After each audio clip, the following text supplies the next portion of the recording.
Le message que je voudrais vous donner aujourd'hui a un titre, et le titre c'est le suivant, et je voudrais qu'on réfléchisse sur ce titre, et je vais vous illustrer avec l'histoire de Daniel dans la parole de Dieu. Le titre de ce message que je vais vous donner, c'est « Le sacrifice précède la victoire ». Le sacrifice précède la victoire. Quelqu'un qui va avoir la victoire, alors la victoire, on peut le comprendre par la réussite, la prospérité, la bénédiction, tous ces mots très en vogue maintenant dans notre monde évangélique, hein, la bénédiction, la prospérité, la richesse, la puissance, la guérison, toutes ces paroles, ça c'est la victoire biblique, bien sûr, mais le message que je voudrais vous donner, c'est le sacrifice précède cette victoire-là. Vous êtes d'accord avec moi? Ça c'est le titre d'aujourd'hui et je voudrais vraiment qu'on étudie ensemble. L'histoire de Daniel, bien sûr, et ses amis que nous allons, donc je vais vous inviter à ouvrir le livre de Daniel. Il y a d'abord un petit texte que nous allons lire. Après, c'est tous les 4 premiers chapitres qu'on va survoler ensemble. L'histoire de Daniel va justement nous apprendre beaucoup de choses sur ce principe biblique. C'est un principe biblique. Vous savez, il y a les paroles de Dieu, et puis il y a des principes bibliques. Ça veut dire il y a des fonctionnements, de mécanismes spirituels, divins, que le Seigneur utilise pour se révéler à son peuple. Et ça s'appelle, pour moi en tout cas, j'appelle cela un principe. Est-ce qu'on peut éteindre juste le chauffage derrière, puisque ici, il y a la chaleur extraordinaire, peut-être du Saint-Esprit aussi, mais il n'y a pas que la chaleur du Saint-Esprit, il y a aussi la chaleur du chauffage. Amen. Donc il faut séparer bien les choses. Donc, moi je crois aussi qu'il y a la grâce de Dieu qui fait ce qu'il veut. C'est-à-dire la grâce de Dieu peut venir d'un coup visiter quelqu'un, le transformer, fortifier, lui donner la chose, lui donner la richesse, lui donner des faveurs. Ça c'est une grâce de Dieu. Il fait ce qu'il veut, là où il veut, avec qui il veut. Amen. Ça on ne peut pas comprendre. Ce sont des choses cachées. On dit mais pourquoi Dieu fait ça à lui et pas à lui? Ça on ne sait pas. Ça c'est la grâce de Dieu. Par contre, ce que nous pouvons aujourd'hui dire, c'est que dans la parole de Dieu, le principe de la parole de Dieu, c'est que Dieu demande à ses enfants le prix de leur consécration et de leur sanctification avant la victoire. Ça c'est biblique. Ce que le Seigneur demande, ce que le Seigneur ordonne parfois à ses enfants, à ce qu'ils se sacrifient d'abord, il y a un prix à payer. Le mot sacrifiant, on va voir, hein, c'est pas aller faire l'égorgement, hein, c'est pas ça sacrifier. Hein, à ce qu'ils payent le prix de la consécration pour recevoir la victoire.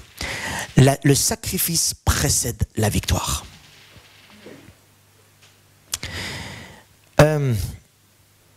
Quelques exemples très vite, pas des exemples, mais juste des rappels. Par exemple, la résurrection de Jésus est passée par la croix.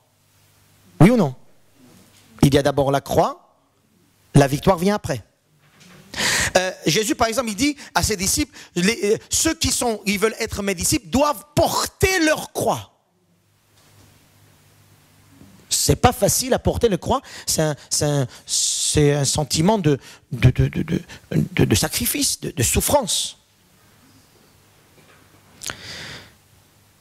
Nous voyons dans 1 Timothée que Paul dit à Timothée, il dit, tu sais Timothée, quelqu'un qui veut vivre dignement selon le Seigneur, il faut qu'il se prépare à la souffrance. Amen. Nous avons dans notre monde aujourd'hui évangélique cette hérésie qui commence à s'installer. Cette hérésie qui est très subtile. Parce que Satan est très subtil quand il donne une parole. Même Satan a donné une parole à Jésus en disant « Fais comme ça, jette-toi » et le Seigneur. Hein, c'est une parole, certes biblique. Il y a une hérésie extraordinaire de dire qu'en fait le chrétien a la victoire dans toutes les situations. Moi je dis Amen. J'ai la victoire dans toutes les situations. Par contre, pour vivre cette victoire, j'ai un prix à payer. Pour vivre la prospérité, la richesse, la bénédiction, la guérison, comment dire, même la paix, la joie, j'ai un prix à payer. Le salut est gratuit.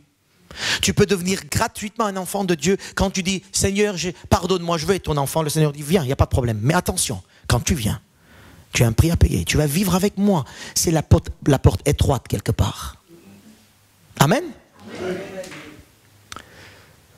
Dans Daniel, nous allons lire un texte. C'est un peu la fin. Je vais commencer par la fin. Daniel chapitre 3. C'était à partir de verset 28. Donc je vais vous donner un peu l'histoire, je vais vous raconter un peu l'histoire de cette période. Mais je vais lire d'abord le texte. Daniel 3, à partir de verset 28. Nabuchodonosor prit la parole et dit, béni soit le Dieu de Shadrach, de Meshach, de d'Abednego, lequel a envoyé son ange et a délivré ses serviteurs qui ont eu confiance en lui et qui ont violé l'ordre du roi et livré leur corps plutôt que servir et adorer aucun autre Dieu que leur Dieu. Voici maintenant l'ordre que je donne. C'est le roi qui dit. Tout homme à quelque peuple, nation ou langue qu'il appartienne, qui parlera mal du Dieu de Shadrach, de Meshach, de d'Abednego, ce sont 3 amis, sera mis en pièces et sa maison sera réduite un temps d'immondice. Parce qu'il n'a aucun autre Dieu qui puisse délivrer comme lui. Après cela, le roi fit prospérer les 3 amis, Shadrach, Meshach, Abednego, dans la province de Babylone. Je commence par la fin. Ici, le texte est extraordinaire. Le roi fit prospérer les 3 enfants de Dieu. Alléluia. Amen. On peut ici même trouver des prédications sur ce texte-là. Vous voyez, Dieu veut faire prospérer chacun d'entre vous.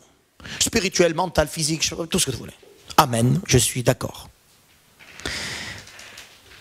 Mais n'oublions pas l'histoire de ces 3 amis juste avant. N'oublions pas de ces 3 amis, l'histoire de ces 3 amis juste après. Ces 3 amis n'ont pas dit Alléluia, Amen. Ils n'ont pas dit oh Seigneur, nous te louons. Ces 3 amis n'ont pas été facilement à cet endroit-là. Ils n'ont pas été ministres facilement. Ils n'ont pas été élevés facilement comme Joseph. Il n'a pas été élevé facilement. Tout le chemin par lequel ils sont passés pour arriver jusqu'à cet endroit. Alors que nous, parfois, nous zappons le chemin et nous voulons arriver très vite là. Est-ce que c'est biblique? Non. Il y a un chemin. Le chemin étroit de sacrifice, de souffrance, pour arriver à la victoire. Et toutes sortes de souffrances, toutes sortes de sacrifices. Et on va parler tout à l'heure. Amen. Nabuchodonosor, c'était le roi de Babylone. Et en 605, avant Jésus-Christ, il est allé à Jérusalem. Il a assiégé Jérusalem et il a dit, tous les meilleurs des gens du roi, je vais les récupérer. C'est ce qu'il a fait. C'était le premier siège de Jérusalem en 605. Il est allé, il a pris les gens de la cour du roi. Daniel et ses 3 amis sont des jeunes du roi. En fait, des jeunes qui vivent dans le royaume, dans le palais. Des jeunes qui se levaient le matin et ils étaient remplis du lait, du miel. Ils avaient l'habitude du 16e arrondissement de Paris. C'était des jeunes, des ados qui avaient l'habitude de dire, et ils avaient ce qu'ils voulaient. Gâté pourri. C'était les 10 000, dans les 10 000 où ils étaient, que le roi a amené. Et il les a amenés où? Il les a amenés en captivité. Imagine ces ados qui sortent de leur lit douillet et ils arrivent dormir par terre ou sur un morceau de bois. Toutes les caprices qu'on peut avoir de nos ados maintenant. Ils étaient des ados qu'ils avaient lâché d'un coup, ils avaient tout lâché et ils étaient partis dans un endroit où ils étaient esclaves. Et vous savez, Daniel, jusqu'à la fin de la vie, on l'appelle celui qui est qui est venu de captivité de Juda, jusqu'à la fin de sa vie.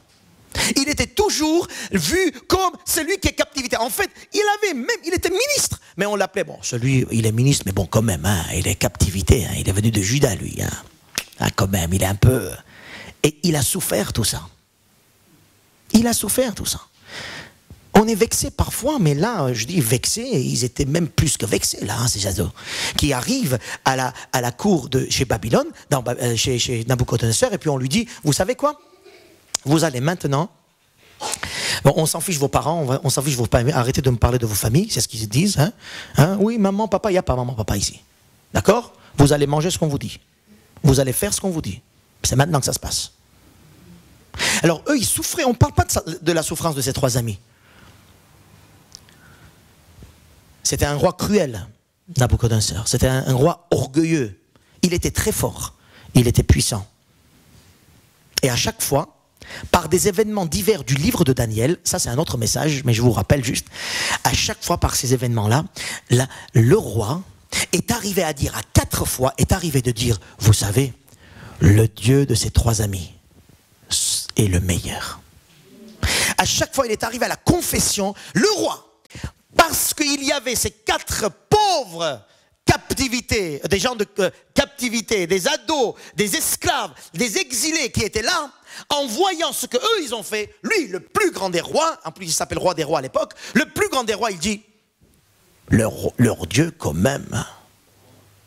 Et à la fin de sa vie, ce roi a dit, ce n'est plus votre Dieu, c'est mon Dieu maintenant. Il l'a accepté. Alléluia. En captivité, le roi des rois, Babylone, devient un enfant de Dieu. À cause ou grâce à ces 4 petits bons à rien. C'est ce qu'on dit nous. Hein. C'est ce qu'ils disaient eux aussi. Bons à rien. Qu'est-ce qui s'est passé? C'est ce qu'on va voir.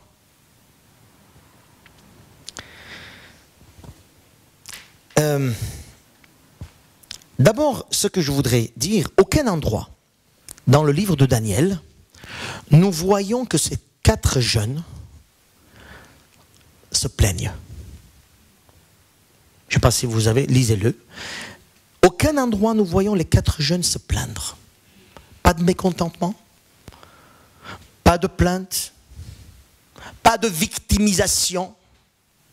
Ouais, t'as vu ce qui s'est passé en moi, mais je peux pas. Mais oui, mais comment tu veux que...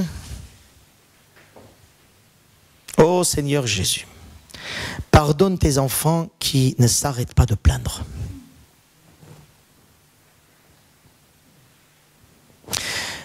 Vous voulez la victoire, ça veut dire vous voulez une puissance extraordinaire de Dieu? Fermez-la.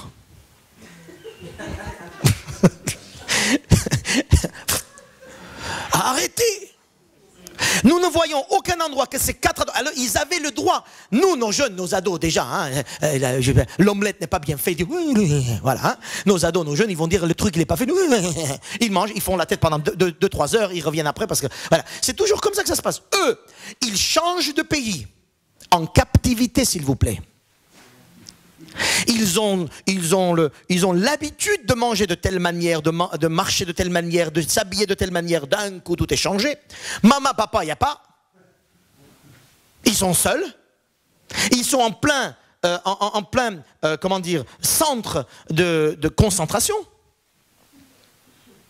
Et ils se préparent pour plaire au roi. En fait, eux, ils n'existent pas. Leur but, c'est de plaire au roi. Ouais, mais je pense que tu ne penses rien. Tais-toi. Vous voyez? Non, tu t'habilles rien, c'est moi qui te dis comment tu vas faire. Voyez l'état d'esprit de ces jeunes, quelle souffrance ils peuvent vivre à ce moment-là. Pourtant, pas de plainte. Pas de plainte, il n'y a rien qui s'exprime, pas de mécontentement et pas de vie. Il n'y a aucune prière de Daniel en disant « Seigneur, s'il te plaît, regarde-moi, je suis pauvre, hein.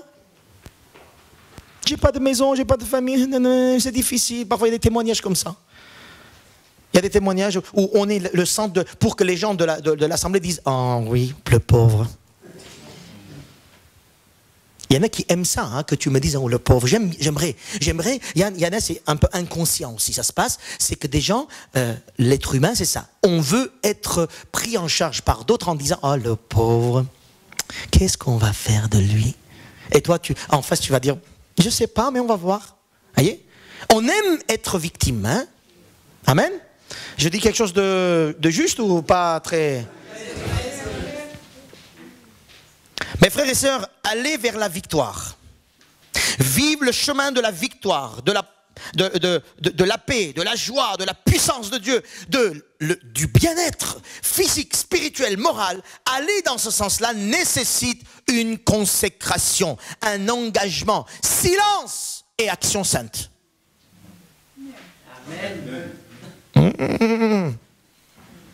La Bible nous dit pour Jésus en Ésaïe 53, Jésus ressemblait à ce mouton qui allait à la boucherie en silence. Pour arriver là où tu veux, pour arriver là où le Seigneur a demandé, il faut qu'à un moment donné, tu fasses taire tes sentiments, tes envies, tes désirs, tes rêves, tes projets.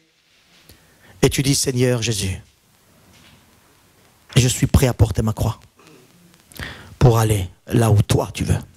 Amen. Alléluia. Le sacrifice précède la gloire, mes amis.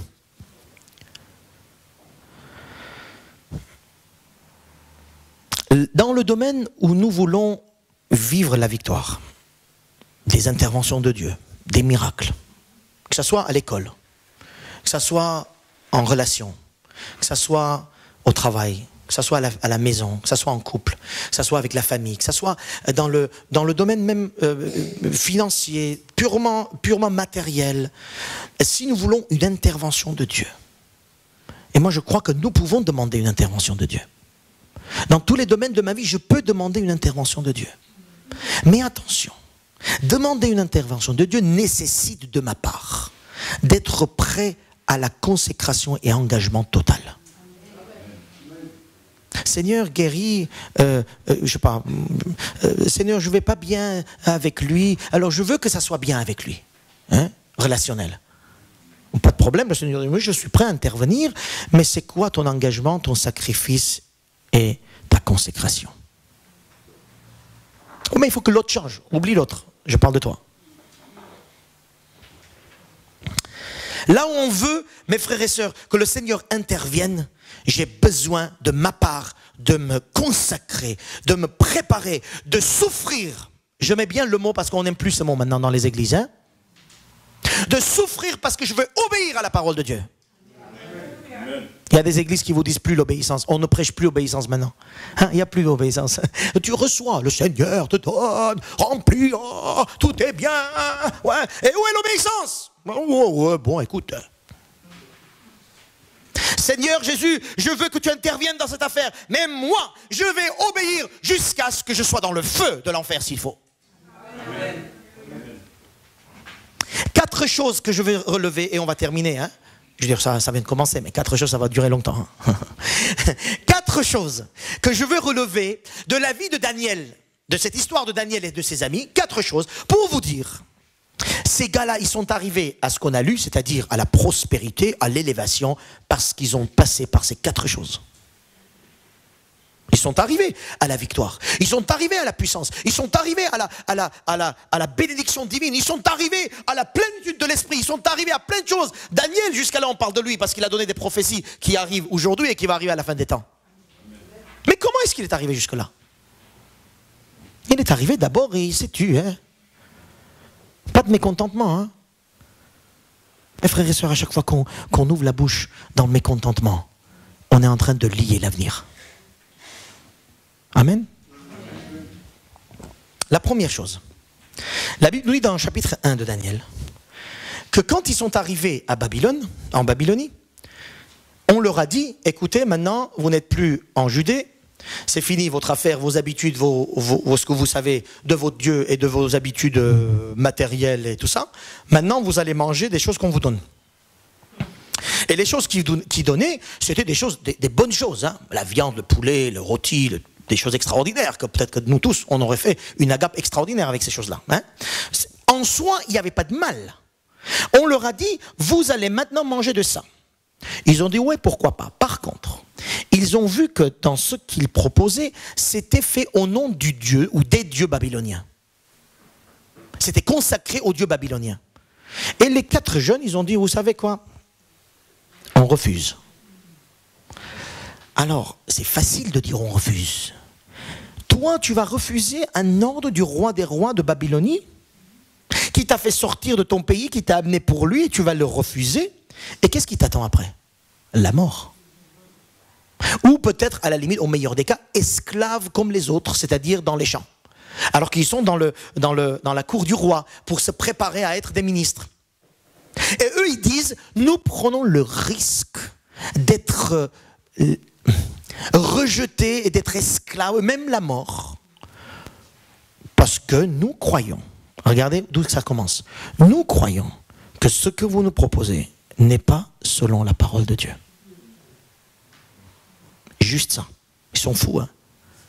Juste parce qu'ils croient que toute la richesse de la Babylonie est présentée pour eux, ils disent, non, nous croyons que c'est faux.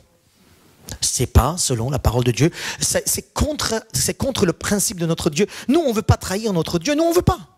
On ne veut pas nous souiller, on ne veut pas se souiller. Parce que le texte dit, ils ont refusé de se souiller. Souiller par ces aliments. Ces aliments représentent pas seulement, bien sûr, la bouffe, mais ces aliments représentent tous les mets du roi, toutes les bonnes choses. Ça se trouve, on leur disait, vous êtes jeunes, 17 ans, il y a des belles filles aussi, hein, vous pouvez. Hein. Vous êtes dans le royaume du roi. Hein. Et je suis sûr que beaucoup de jeunes de 17 ans, ils auraient dit, alléluia, c'est super. Et heureusement, on a quitté Judée pour venir ici. Il y a les mets du roi, il y a la richesse qui nous attend, la carrière, hein. Hein, les diplômes et tout ça qui sont là. Il y a beaucoup d'argent qui se prépare pas parce que je vais être ministre. Donc, il y a les filles qui sont là maintenant, celle-là, mais demain, ça sera une autre parce qu'on est dans le palais du roi. Regardez la proposition du roi. On vous donne tout ce qu'un jeune peut espérer.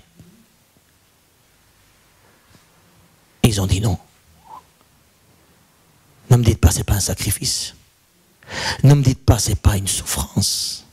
Ne me dites pas, c'est pas une consécration au Seigneur. Eh oui, ils ont été élevés. Mais ils sont passés d'abord à 17 ans par des choses extraordinaires. Ils ont refusé. Ils ont refusé. Tout simplement parce que ce n'était pas selon la parole de Dieu. Ils ont voulu être cohérents à eux-mêmes. Mes frères et sœurs, regardez combien de temps vous courrez pour construire votre avenir. Pour avoir ça et pour avoir ci. Hein, pour avoir une femme. Tu vas perdre pendant des années pour avoir une femme. Après, pour avoir un diplôme, tu as encore des années. Après, je ne dis pas c'est mauvais. Mais attention, ne perds pas ton âme. Ne perds pas ta personne. Ne perds pas la parole de Dieu en toi. Pour aller récupérer quelques miettes de ces quelques années de vie que tu auras sur cette terre. Même quand tu seras dans le palais du roi. Alléluia. Voyez la souffrance.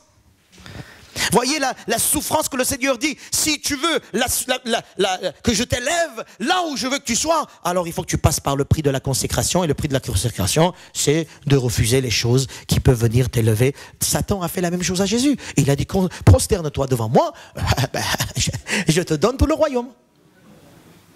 Exactement la même chose, c'est toujours la même chose. Regardez les gens qui ne sont pas aujourd'hui au culte, ou d'autres qui ne vont pas au culte, d'autres qui font ça. Mais tu dis, pourquoi tu n'es pas venu? Je travaillais. Mais c'est bien travailler, moi je suis pas contre le travail. Au contraire, je vous encourage à travailler. Mais à un moment donné, il ne faut pas vendre notre âme parce qu'on va gagner 100 € de plus. Je ne suis pas contre ceux qui travaillent dimanche. Hein. Mais attendez, réfléchissez. Tant d'années pour nos ados, pour nos jeunes, ils vont aller à l'école après l'université et tout ça. Nous, derrière les parents, nous, on est en train de leur dire ouais, c'est bien que tu fasses ça. Il y a 7 années d'études, c'est pas grave, on sera derrière toi. Ça, c'est bien pour les parents qui encouragent leurs enfants à aller à l'école. Mais dites-vous, et pourquoi tout ça? Pour qu'ils trouvent un métier où jamais un dimanche il est à l'église? Un métier où jamais dans la semaine il sera au service de Dieu? Un métier où il n'aura même pas le temps d'aller s'occuper de ses enfants? C'est pour ça qu'on va les encourager? À un moment donné, il faut qu'on, nous les parents, je parle de nous, il faut qu'on se pose la question. Comment nous voulons que nos enfants grandissent? Là où, comment nous voulons qu'ils fassent leur famille? Comment nous voulons qu'ils gèrent le Seigneur, qu'ils louent le Seigneur, qu'ils servent le Seigneur? Comment? Par rapport à ça, on le prépare. Et il y a des sacrifices. De notre part, en tant que parents, mais aussi la part de nos enfants. Voyez, mes frères et sœurs, à un moment donné, posons-nous des questions justes pour avoir des réponses justes. Alléluia. Ils ont refusé de se souiller avec les mets du roi. Ils ont refusé d'accepter toute la richesse du monde. Jésus dit, à quoi sert à l'homme de gagner le monde entier et de perdre son âme. Jésus a dit, à quoi ça te sert, toi, d'avoir plein d'argent, plein de maisons, plein de voitures, plein de femmes ou plein d'hommes, si tu perds ton âme? Eh oui, il y en a qui ont soif d'hommes et de femmes. D'autres, ils ont soif de l'argent, d'autres, ils ont soif de l'homme, de femmes, des rêves un peu bizarres, tu ne comprends même pas. Eh oui, si on rentre dans nos rêves à nous, chacun, dans nos fantasmes, excusez-moi pour le terme, qu'est-ce qu'il y a là-dedans? Hein? Par exemple. Donc, à quoi sert d'avoir tout ça? Parce qu'il lui a dit, je te donnerai l'homme ou la femme que tu veux, il n'y a pas de problème. Le roi, il dit... En plus, je suis sûr que, alléluia, on peut imaginer plein de choses parce que le roi à l'époque, c'était ça, la cour du royaume, c'était ça. Tu rentrais et puis voilà, une fois que tu étais accepté, et puis tout ce que tu voulais, c'était là. Louis XIV, apparemment, il se levait avec toute la cour qui venait le réveiller. Hein. Louis XIV, mais j'imagine, moi je me lève du lit et vous êtes tous devant mon lit. Je dis, attends, laissez-moi... Comment il faisait, je ne sais pas, lui. Hein? Il se lève du lit, apparemment tout le royaume, toutes les personnes, donc les ministres venaient devant le roi pour dire, oh mon roi. Bah ça lui plaît apparemment, je ne sais pas. Mais il a perdu son âme, hein. À quoi ça te sert et ça me sert? Le premier point, mes frères et sœurs, pour avoir la victoire, l'intervention de Dieu, je dois me préparer à dire non à tout ce qui vient de ce monde. Je refuse d'être souillé. Même si tu me donnes la meilleure chose du monde qui peut exister, si c'est contre la parole de Dieu, je dirai non. Et il faut qu'on dise non chacun d'entre nous. Amen. Deuxième chose, quand nous voyons qu'ils étaient en captivité, ils arrivent, ils sont au service de ce ministre Marioc, hein, de ce ministre Marioc qui dit, je vais vous prendre et je vais vous éduquer. Je vais vous apprendre des choses. Ce que j'aime bien, les versets ne sont pas là, mais c'est sous-entendu. Ces 4 garçons sont restés dans le respect envers Marioc, en disant, s'il te plaît, nous, on ne veut pas se mouiller. On veut faire ça. Nous, on veut manger des légumes. Parce que nous croyons que notre Dieu va nous bénir. Alors, voyez, ce que j'aime bien ici, c'est le respect de relations.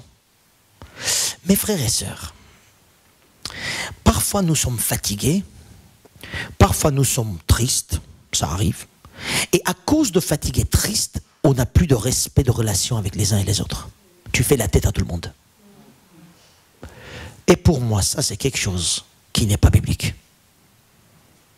Le respect de parler, le respect d'être fidèle de nos responsabilités. Ils n'ont pas dit, ces 4 jeunes, ils n'ont pas dit, ouais, on s'en fiche, on ne va pas se lever le demain matin. Ils ont dit, nous, on veut rester fidèles. On nous a donné ça, on veut rester fidèles à notre responsabilité. Je trouve qu'ils ont aussi même, parce que quand ils ont apparu devant le roi les a appréciés. Pas parce qu'ils ont dit, mais comment ils se comportaient, du respect. Ils étaient fidèles dans leur appel. Regardez, Joseph, c'est la même chose. En prison, il était fidèle, il travaillait, c'était un travailleur. Moi, je trouve que les valeurs, respect, travail, responsabilité, ces choses qu'on ne parle pas trop dans les églises, c'est des choses très importantes et très spirituelles. D'avoir le respect avec les gens, de parler d'une manière respectueuse, d'être fidèle à notre engagement. Si tu as quelque chose à faire à cette heure-ci, tu fais cette chose à cette heure-ci. Tu ne fais pas 1 heure après. Ça montre la spiritualité, votre spiritualité, ma spiritualité. Ce que j'aime bien ici, c'est que quand on voit un peu malgré qu'ils étaient exilés, qu'ils étaient mis de côté, ils sont restés respectueux. Vous pouvez lire chapitre 1, verset 12-21. Vous pouvez lire chapitre 2, verset 49. Tous ces versets nous montrent que ces jeunes-là, étaient respectueux, ils étaient fidèles, ils étaient responsables. Et quand, c'est pas pour rien que le roi leur a donné la responsabilité des provinces. C'est pas comme ça, ils ont dit, bon, qu'est-ce qu'on va faire d'eux? Ah ben, on va donner la responsabilité. Mais non, pour lui, toutes les provinces devaient être gérées d'une manière de main de fer. Et à qui on donne la responsabilité? À ceux qui étaient fidèles dans les petites choses. Là aussi, beaucoup de gens disent, ouais, on veut servir Dieu, on veut faire ça pour Dieu. Oh. Ouais, calme-toi, tu sais même pas balayer par terre. Tu sais même pas avec respect et fidélité comment dire, te positionner devant un frère, devant une sœur. Tu sais même pas parler avec respect et fidélité avec tes aînés. Tu n'arrives même pas à dire une parole juste et joyeuse avec des gens autour de toi. Mais comment tu vas servir Dieu, toi? Regardons nos vocabulaires. Mes frères et sœurs, pour marcher et pour vivre des victoires de Dieu, on doit passer par la souffrance aussi, la souffrance de s'examiner et de se purifier dans nos façons de parler, dans nos façons de se comporter avec les uns et les autres.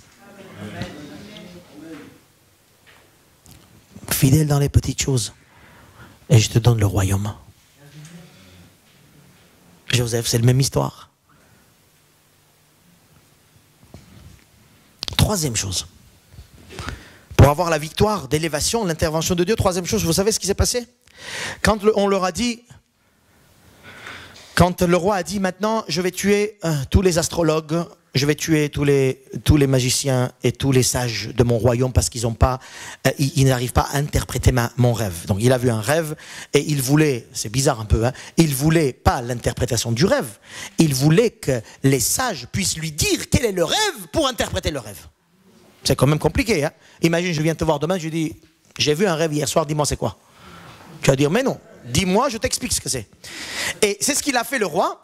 Les mages et les mages de l'époque, les sages de sa cour sont venus lui dire, oh mon roi, dis-nous ton rêve et nous te donnons l'interprétation. Ben, c'est facile, hein. Tu vas donner n'importe quoi comme interprétation. Il y a des prophètes dans les églises qui se disent prophètes, ils te disent n'importe quoi. Par exemple. Et donc, qu'est-ce qui se passe? Le roi a dit, vous êtes bon à rien, laissez tomber, personne n'est là, et on va tuer tout le monde, là, j'ai pas besoin de votre sagesse, là. Il a compris qu'en fait, la sagesse de l'homme n'allait pas aller plus loin. Et il a dit, il me faut quelqu'un qui puisse me dire, non, en fait, c'est les sages qui ont dit, eh ben, le roi, mais c'est pas possible ce que tu nous demandes. Il n'y a que des dieux qui peuvent faire ça. Et des dieux, il n'y en a pas des, il y en a un. Et il a envoyé Daniel. Et Daniel a interprété. Mais juste avant, il y a quelque chose qui se passe. Pour que Daniel puisse être chef de province, quand on a donné la nouvelle, on va tuer tout le monde, Daniel a fait quelque chose de très sage. Et ça, c'est encore un sacrifice que je vous demande de faire. Il est allé rassembler les trois autres. Et ensemble, dans la maison, ils ont commencé à prier le Seigneur. L'unité, le rassemblement. Les deux choses sont aujourd'hui erronées dans nos églises évangéliques. L'unité, c'est pour, en fait, on fait l'unité rassemblement, c'est pour faire un événement. Pour une soirée de rassemblement, on appelle ça. Hein, où il y a la louange, tout ce que tu veux, il y a l'ambiance et le show. Et les gens, ils aiment ça. Hein, ah, eh bien, on était tous ensemble. Oui, bon. Mais là, ici, à peine il voit le danger, il va chercher la face de Dieu, mais pas tout seul. Avec ses frères et ses sœurs. L'unité du rassemblement. D'être un. De chercher ces petites cellules dans lesquelles nous élevons le nom du Seigneur. Dans le Nouveau Testament, Pierre était dans le chapitre 12, Pierre était en prison. Et qu'est-ce qu'on voit? On voit que l'église du Nouveau Testament, ce n'est pas les bâtiments. Hein. L'église, c'était des frères et des sœurs qui croyaient en Jésus. La Bible nous dit qu'ils étaient dans la maison de Marc, tous ensemble, et ils priaient. Et pendant qu'ils priaient, le Seigneur faisait tomber des barres de fer des portes de prison. J'attire votre attention, mes frères et sœurs. C'est quelque chose que nous, dans cette église, au niveau francophone, on n'arrive pas à mettre en place. Les cellules de maison. c'est une explication et c'est une vision spirituelle que je vous donne. Tu ne peux pas être un chrétien victorieux toute seule. Tu as besoin d'un lieu dans lequel tu partages, dans le lieu dans lequel tu reçois, tu donnes. Tu ne peux pas. Et ce n'est pas dans les grands rassemblements que tu grandis. C'est dans les petites réunions de prière de maison que tu grandis. Je peux vous dire tout ce que vous voulez. Vous savez, le culte, il est là. On reçoit des choses, on vit des choses, gloire à Dieu. Mais moi, je vous dis, ceux qui font des petites réunions de semaine, c'est eux qui grandissent le plus. Je suis un témoin et on peut avoir des témoins comme ça. Le rassemblement dans l'unité, tous ensemble pour aller quelque part. Il y a des grands rassemblements où les uns ne connaissent même pas le nom de l'autre. Comment il s'appelait déjà l'autre là? Il ne sait pas. Tu es dans l'unité avec la personne, toi? Ça marche. Moi, je ne crois pas à l'unité comme ça. Hein. Le rassemblement, l'unité, pour moi, je vois, il a fait un sacrifice. Il pouvait aller commencer à prier tout seul. Hein. Non. Il est allé appeler les frères. Il a dit, venez à la maison. Venez. Laissez tout. Venez ici. Il y a un truc très urgent à faire. On va prier ensemble. Amen. Ça peut vous aider? On peut organiser des cellules de maison dans cette église? Déjà, les amen, ils sont un peu baissés. Ouais, mais pasteur, mardi soir, je suis fatigué, je travaille. Non, bon, voilà. Moi, je m'en fiche ce qu'il y a à faire, mais je suis sûr, si pour toi le danger est vraiment un danger, tu trouveras toujours le moyen pour aller faire face. Alléluia. Quatrième chose que nous voyons comme souffrance, dans laquelle ils sont passés. On lui a dit, le roi a dit, un peu plus tard, il a fait une statue et il voulait que tout le monde se prosterne devant la statue. Ah, les trois amis, bon, Daniel il était en province, il n'était pas là, il y avait trois amis. Les trois amis ont dit, mais ça va pas. Nous on a fait tant de sacrifices jusqu'à maintenant pour rester fidèles à notre Dieu. C'est pas maintenant qu'on va se prosterner devant cette statue. En or d'ailleurs, hein. On ne va pas prosterner devant ça. Tu fais ce que tu veux, mais nous, on veut rester fidèles à notre Dieu jusqu'au bout. On est passé déjà par plusieurs choses, plusieurs difficultés, mais là, on ne peut pas. Et vous savez, c'est la persévérance. Ça. Je parlais il y a quelques semaines de la persévérance. La persévérance, vous savez, c'est tout le temps dire la même chose au milieu de la foi, dans n'importe quelle situation. Donc eux, ils pouvaient dire, oh, écoutez, ils pouvaient se dire, oh, tu sais, on en a marre d'être toujours attaqués, allez, on va faire comme ça, et puis on n'en parle plus.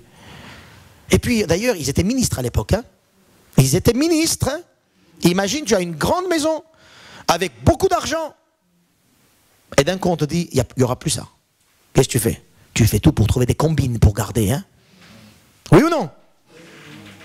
Non? Si. Ils étaient ministres.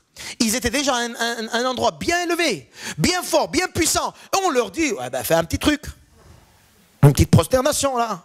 Ça va. Personne ne le sait. Eh oui, personne ne le sait, mais mon Dieu, il sait, lui. Personne ne sait pas, pardon, mais mon Dieu saura, lui. Comment je peux me tourner devant mon Dieu après et prier mon Dieu alors que je l'ai renié là? Ah ben non, tuez-nous si vous voulez, mais nous resterons fidèles. Et dans le chapitre, vous lisez après, hein, dans le chapitre 3, versets 13 à 18, quand nous lisons, ben attends, on va lire, hein, 13 à 18, Nabuchodonosor, il a été irrité, furieux, ce roi, hein, donna l'ordre qu'on amène Shadrach, Meshach, Abednego. Et ces hommes furent amenés devant le roi. Nabuchodonosor prit la parole et leur dit, est-ce que de propos délibérés, Shadrach, Meshach, Abednego, que vous ne servez pas mes dieux et que vous ne m'adorez pas la statue que j'ai élevée? Maintenant, tenez-vous prêts. Et au moment où vous entendez le son de la trompette, du chalumeau, de la guitare, etc., des instruments, vous adorerez la statue que j'ai faite. Si vous ne l'adorez pas, vous serez jeté à l'instant même au milieu d'une fournaise ardente. Et quel est le Dieu qui vous délivrera de ma main? Orgueilleux en plus, le gars. Hein? Shadrach, Meshach, Abednego répliquèrent au roi, Nabuchodonosor, nous n'avons pas besoin de te répondre là-dessus. Ils sont forts, hein? Depuis des années, ils ont montré au roi qu'ils sont fidèles à leur Dieu. Et là, il dit, on n'a pas besoin d'en parler encore, tu sais. Il n'y a pas de problème. Ce n'est pas par ta peur que tu vas nous faire changer d'avis. Hein. Ce n'est pas par des chantages que tu vas nous faire changer d'avis. Hein. Il y a parfois avec des ados, et je vais vous dire, les ados, les jeunes, comprenez bien, le Seigneur me donne ça. Il y a parfois des garçons qui vont venir voir des filles chrétiennes. Et ils vont commencer à après ils vont dire, allez, couche-toi avec moi. La fille chrétienne va dire, mais non, ça se fait pas. Moi, je crois en Dieu et mes parents. Le gars, il dit, écoute, si tu couches pas avec moi, je te laisserai. Et la fille va dire, ne pars pas. S'il te plaît, je fais ce que tu veux. Ne pars pas. Le Seigneur est en train, le roi est en train de dire, je vous tuerai. Il dit, écoute, ça n'a pas changé, hein, notre position c'est toujours la même. Écoute mon gars, si tu m'aimes, tu vas m'attendre. Si tu m'aimes pas, vas-y, il va voir ailleurs. Mais moi, je ne changerai pas ma position pour toi. Je ne peux pas te comparer avec mon Jésus. Mon Jésus est plus important que toi. Que tu sois le plus beau des beaux, des beaux, des beaux de cette terre. Amen. Ça va les filles? Et les garçons aussi, hein, c'est la même chose pour les garçons aussi. Hein. Meilleure fille du monde qui vient te dire, viens, qui je dors avec moi? Tu dis, reste loin. Calme-toi. Si tu m'aimes, tu m'attends. Et tu verras, normalement, il ne t'attendra pas parce qu'il ne t'aime pas comme ça. Celui qui t'aime, il respecte. Alléluia. Celui qui nous aime, il nous respecte. Amen. Alléluia. Je ne sais pas pourquoi j'ai dit ça. Hein. Maman Marjorie, lève la main. C'est pas pour toi, maman Marjorie, tout ça. Gloire à Dieu. Mais pourquoi pas? Pourquoi pas? Gloire à Dieu. Merci Seigneur. Donc, voici, regardez, voici notre Dieu que nous servons. Peut nous délivrer de la fournaise ardente, et il nous délivrera de ta main, ô roi. Sinon, sache, ô roi, que nous ne servirons pas tes dieux et que nous n'adorons pas la statue d'or que tu as élevée. En fait, il est en train de dire, tu fais ce que tu veux, nous n'adorons pas ta statue. Que notre Dieu délivre ou qu'il ne délivre pas. Faites très attention à ça. Il y a, je disais tout à l'heure, une hérésie en disant, Dieu va faire ça. Et parfois, il ne fait pas. Et alors, qu'est-ce que tu fais? Tu changes ta persévérance? Et si Dieu ne répond pas comme tu veux, tu vas changer ton truc? Tu vas dire, bon, maintenant que Dieu ne répond pas, peut-être que je peux un petit peu faire des petits compromis avec le péché. Je reste fidèle au roi, même si tu vas me tuer, même si tu vas m'emmener dans le feu ardent, je resterai fidèle. Une confession claire, c'est une confession claire que le Seigneur veut sortir de notre bouche. Ce n'est pas des confessions compromis. Ouais, je crois au Seigneur Jésus. Ouais, mais de temps en temps, je vais à l'église. Confession claire. Écoute mon ami, mon Seigneur me demande ça, je fais ça. Point à la ligne. T'es d'accord? T'es pas d'accord? Casse-toi. Amen. À un moment donné, il faut qu'on ait une confession claire. Il a dit au roi, il respecte le roi, mais en même temps, il est fort. Le respect, vous savez, la conviction n'enlève pas le respect. Amen. Amen. Une confession claire avec le respect, je vous ai dit, hein, le sacrifice, troisième sacrifice, c'était le respect. Une confession claire avec le respect, mais bien carré. C'est comme ça, mon ami. Pas besoin de crier, hein. Pas besoin de s'énerver non plus. Tu dis de la vérité dans une confession claire, sans compromis. On ne touche pas avec. Il n'a pas dit, écoute, le roi, écoute, tu sais quoi, on va faire un truc. Nous, on ne va pas prosterner, mais demain, on va venir à la maison, tout seul, là, on va parler un peu de ça. Il n'y a pas porte ouverte, hein. Voyez, ne trouvez pas des combines pour alléger le péché. Il n'y a pas de combine. Quand le péché vient, quand le péché nous dit, c'est comme ça que en face de ça, tu dis, c'est non, non, non catégorique, je ne vais même pas réfléchir. Ne vous donnez même pas l'occasion de réfléchir en disant, peut-être que c'est fini, vous êtes morts déjà. Alléluia. Ils sont restés fidèles, une confession claire, action sans compromis, fidèle jusqu'au bout. Allez, tue-moi si tu veux, je reste fidèle à mon Dieu. Ça s'appelle la foi chrétienne. Amen. Là où beaucoup parmi nous, on a quelques petites difficultés. Une confession claire, dans le calme, dans la paix, mais dans une profonde foi extrêmement ancrée dans le Seigneur. Même si devant eux, il y a le feu. Il dit la fournaise ardente. Et vous savez qu'est-ce qui s'est passé? Le roi, il s'est énervé. Il a dit, on va vous montrer. Et il a ouvert 7 fois plus le feu en disant, vous allez voir quel Dieu vous délivrera de ma main? C'est moi le Dieu. Parce qu'il avait fait la statue, n'oubliez pas, Daniel avait vu ce rêve en disant, toi, au roi, tu es à la tête de cette statue. Dans le rêve, c'était comme ça. Et lui, il s'est pris pour quelqu'un. Hein? Il a oublié que c'est un rêve qui vient du roi des rois, du seigneur des seigneurs. Et lui, il est sous le seigneur des seigneurs. Il a oublié ça. Et il dit, quel Dieu vous délivrera de ma main? Hein? Tranquille, le gars.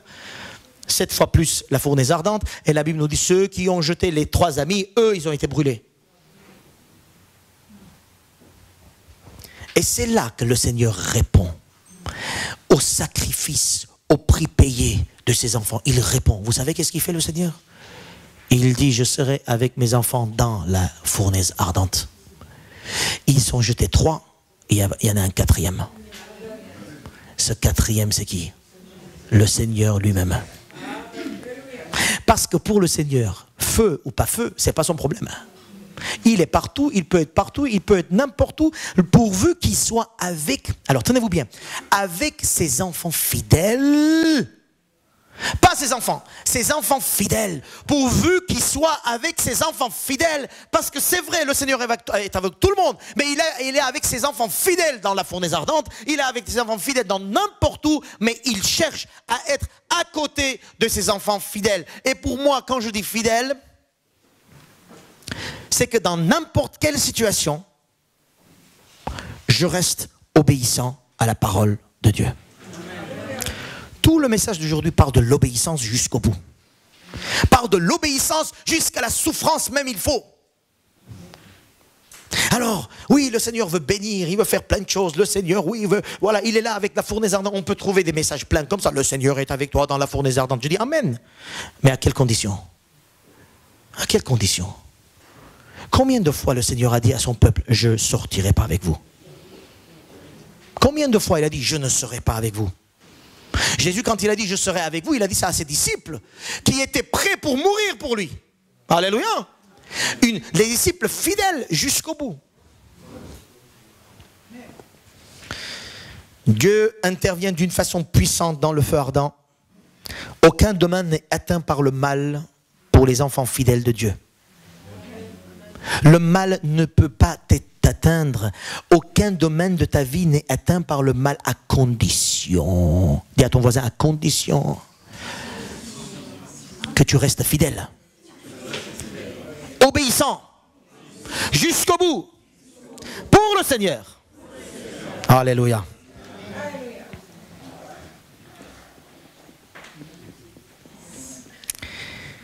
Alléluia. Merci Seigneur, je crois au miracle, je crois à l'intervention puissante de Dieu. Je crois que dans mes feux à moi, le Seigneur veut être avec moi. Mais le Seigneur dit attention, c'est pas un bon marché que tu vas prendre tout ça. Tu as un prix à payer. Le prix de la consécration, le prix de la souffrance, le prix de changer, le prix de pardonner, le prix d'aimer, le prix d'y aller, le prix d'être obéissant dans tous les domaines de ma vie. Obéissant, qu'est-ce que la parole dit? L'autre jour, je parlais avec quelqu'un et puis on parlait d'un truc et puis elle disait, elle dit, qu'est-ce que tu en penses? J'ai dit, je sais pas. Qu'est-ce que la parole dit? J'ai répondu par une autre question. Qu'est-ce que la parole dit? Ouais, la parole dit ça. Je dis alléluia. Mais, elle dit, l'Esprit de Dieu me dit autre chose. L'Esprit de Dieu dit quelque chose qui n'est pas dans la parole de Dieu. Excusez-moi, ce n'est pas l'Esprit de Dieu. Ça peut être un autre, mais pas l'Esprit de Dieu. L'Esprit de Dieu confirme ce qui est dans la parole. Toujours. Amen. Donc, mes frères et sœurs, à un moment donné, nous devons être là. Nous devons dire, Seigneur, qu'est-ce que je veux dans ce domaine de ma vie? Dans ce domaine de ma vie? Dans ce domaine de ma vie? Dans ce domaine de ma vie? Je veux servir le Seigneur, par exemple, d'accord. Où est mon sacrifice, ma consécration? Où est les limites où je dépasse? Je dépasse mes limites. Alléluia. Pour obéir au Seigneur. Et vous savez, j'ai dit tout à l'heure, Jésus sur la croix, il a dépassé ses limites. À un moment donné, il a dit, alors qu'il pouvait ne pas rester sur cette croix, alors que certains disent que Jésus n'était pas sur la croix, Jésus pouvait ne pas être sur la croix. Mais il a dépassé ses limites humaines, le fait qu'il est humain, hein, parce qu'il est homme et Dieu, ses limites humaines, il a dépassé pour rester fidèle jusqu'au bout, jusqu'à la mort certaine. Quand il était sur le mont Golgotha, dans Gethsémané, ses limites, à un moment donné, nous le voyons, il n'en voulait plus. Mais c'était une souffrance. La Bible nous dit, il a appris l'obéissance. Jésus a appris l'obéissance. Et toi, tu apprends? Ou tu dis, ouais, ça ne marche pas, ça va. Il a appris l'obéissance. Et il a appris l'obéissance, la Bible nous dit, avec des grosses larmes. Jésus, hein? Nous, à peine on pleure un peu, on dit, oh, on va changer, allez, ça va pas, on pleure. Jésus, il a pris l'obéissance avec des grosses larmes, et ça a duré, jusqu'à ici dans Gethsémane, où on voit que dans Gethsémane, il dit, mais Seigneur, je ne peux plus. Mais après, il dit, je vais dépasser ça. Seigneur, ta volonté, pas la mienne. Cette position de dire, oui, je vais dépasser ça. Je vous l'espère. Et je prie pour vous, pour que vous puissiez à un moment donné dire, ça, je vais dépasser pour rester fidèle à mon Dieu. Et là, attendez-vous à l'élévation, à la résurrection, au miracle, et choses extraordinaires, à la prospérité, à la guérison, tout ce que la Bible nous dit, toutes les promesses sont pour nous en Jésus-Christ, alléluia, mais en Jésus-Christ, comme Jésus-Christ, dépasser les limites, continuer à être fidèle au Seigneur, dans là où il nous a déjà lâchés, là où il nous a déjà laissés. À lui soit toute la gloire, alléluia. Alléluia, alléluia, alléluia. Je vous invite à vous lever et rester quelques minutes comme ça pour tout simplement répondre à cet appel. Répondre à cet appel devant le Seigneur. Répondez à cet appel devant le Seigneur, mes frères et mes sœurs. Et commencez à dire au fond de vous, Seigneur Jésus, nous avons encore entendu un message. Nous avons encore entendu un message venant de ta part. Tu nous as encore fait comprendre que tu es au-dessus de tout, même dans la fournaise ardente de nos vies. Tu veux venir pour changer les choses. Tu veux même changer les personnes les plus dures de ce monde, comme Nabucodonosor. Seigneur, tu as changé. De la même manière, tu peux changer le monde entier. Tu peux changer les cœurs des uns et des autres qui nous font mal peut-être aussi. Mais Seigneur, nous, comme ces 4 jeunes, nous voulons rester fidèles. Fidèle à nos convictions, fidèle aussi, Seigneur, à ton amour, fidèle à ta parole, fidèle aux principes de ta parole. Aide-nous, Seigneur, à refuser comme ces 4 jeunes ont refusé, Seigneur. Refuser toutes les propositions de ce monde les plus alléchantes qui peuvent être. Toutes les personnes qui peuvent venir nous éloigner peut-être même, Seigneur, de toi.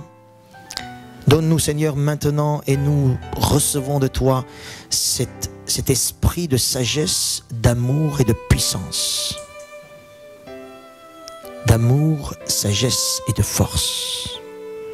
Pour pouvoir dire non à tout ce qui n'est pas de toi.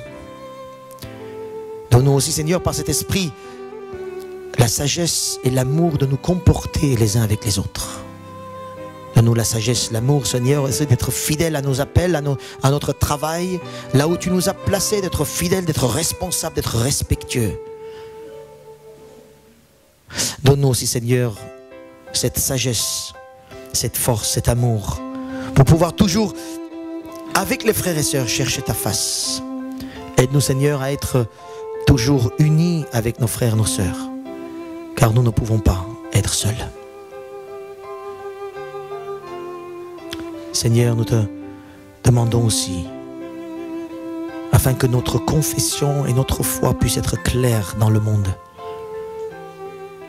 que nous puissions, comme ses amis, puissent dire notre Dieu est capable de nous délivrer, et même s'il ne délivre pas, nous resterons fidèles à ta parole. Alléluia. Que ton esprit touche chacun d'entre nous maintenant. Nous donne ce zèle de ces 4 amis. Que ton esprit nous remplisse, Seigneur, de ton zèle victorieux, Jésus. La victoire précède du sacrifice, Seigneur. C'est le sacrifice qui précède la victoire plutôt. Apprends-nous, Seigneur, à persévérer, même si parfois c'est difficile, dans les épreuves, au niveau psychologique, sentimental, relationnel, physique, Seigneur. Parfois tellement c'est difficile de persévérer, de rester fidèle. Pourtant, c'est ce que tu demandes. C'est le prix du chemin étroit dans lequel tu veux nous bénir, en préparant, Seigneur, ton arrivée. garde-nous fidèles. Au nom de Jésus-Christ. Alléluia. Amen.